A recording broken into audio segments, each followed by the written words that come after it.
चलचित्र छक्का पञ्चा लिक गरेको आरोप लागेका कृष्ण सुवेदीले सुसाइड नोट लेख्दै आत्महत्या गरेपछि अहिले आत्महत्या प्रकरण चर्चाको विषय बनेको छ।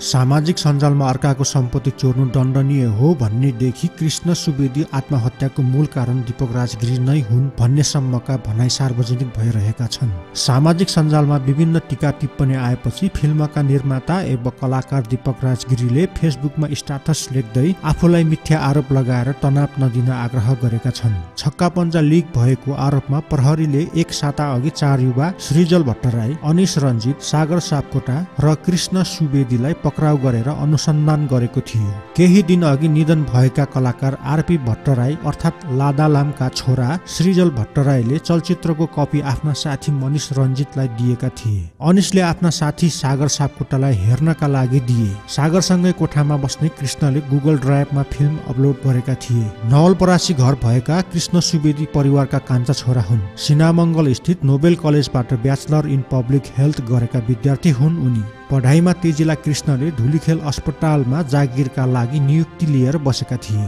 प्रहरीका अनुसार आत्महत्या गर्नु अघि कृष्णले एक सुसाइड नोट लेखेका थिए जसमा लेखिएको थियो, यो मृत्यु होइन हत्या हो। 1 हप्ता जति अघिबाट ज्यान मार्ने धम्की आइरहेको थियो। आमा बाबा दिदी दाई मलाई माफ गरिदिनु। बैंकको खातामा मेरो जम्मा गरेको 1 लाख रुपैयाँ आमालाई दिनुहोला। यस्तै हुन्छ कि भनेर यो नोट पहिल्यै लेखेको थिए। उनले सुसाइड नोटमा आफ्नो बैंक एकाउन्टको कोड नम्बर समेत उल्लेख गरेका छन्। कृष्णका परिवारका सदस्यले कृष्णले टर्चर सहन नसकेर आत्महत्या गरेको आरोप लगाएका छन्। प्रहरी र फिल्मका निर्माता दीपक राजगिरीले बारम्बार मानसिक टर्चर दिएकाले टर्चर सहन नसकेर आत्महत्या गरेको कृष्णका दाइ हरि सुवेदीको आरोप छ। कृष्ण 2 दिन अघि मात्रै नवलपरासीबाट काठमाडौँ फर्किएका थिए। मृत्यु हो, हत्या वा अरू केही कारण हो, प्रहरीले अनुसन्धान गरिरहेको छ। मृत्युको सही कारण के हो अनुसन्धानबाट खुल्ने नै छ, दीपक राजले भनेका छन्। यो संवेदनशील र मुस्किलको समयमा मनदेखि भन्न चाहन्छु, हाम्रो 1% पनि गल्ती साबित भए सजाय भोग्न तयार छ।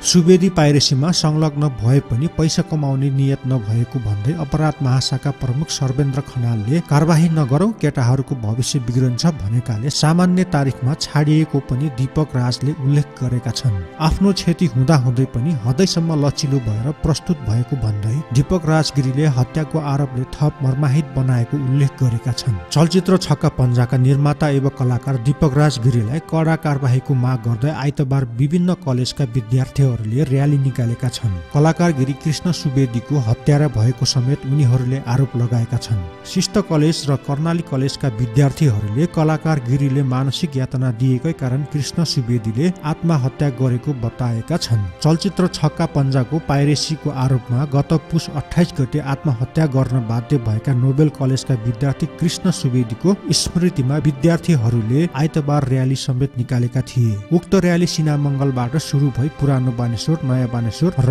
बिजुली बजार हुँदै माइती घर मण्डलामा पुगी टुङ्गिएको थियो। नोबेल विद्यार्थी परिषदका अध्यक्ष प्रशान्त जङ कुँवरको नेतृत्वमा र्याली निकालिएको थियो। विद्यार्थीहरूले कलाकार गिरीलाई हदैसम्मको कारबाही गर्नुपर्ने र छक्का पञ्जा पाइरेसी भएको विषयमा छानबिन गर्नुपर्ने लगायतका माग राख्दै आन्दोलनमा उत्रिएका हुन्। विद्यार्थीहरूले यस घटनाको सम्बन्धमा निष्पक्ष छानबिन गर्न समेत जिल्ला प्रशासन कार्यालय काठमाडौँमा निवेदन पेश गरेका छन्। यसैबीच नेपाल विद्यार्थी एवं कुमारवर्ती बहुमुखी क्याम्पस, कावासोती र नेविसंघ मध्यबिन्दु बहुमुखी क्याम्पस इकाइले समेत कलाकार गिरीलाई कारबाही गर्नुपर्ने माग राखेको छ। दुवै इकाइले कृष्ण सुवेदीको मृत्यु भएको विषयलाई लिएर कारबाहीको माग गरेको हो। कलाकार गिरीलाई कानुनी कारबाही नगरेसम्म नवलपरासीको कावासोतीमा गिरीको कुनै पनि कार्यक्रम हुन नदिने दुवै नेविसंघ कावासोती इकाइले जनाएको छ। सुवेदीको आत्महत्याको मूल कारण चलचित्र निर्माता दीपक राजगिरी र प्रहरीले दिएको मानसिक तनाव रहेको सुवेदीका परिवारले आरोप लगाएका छन्।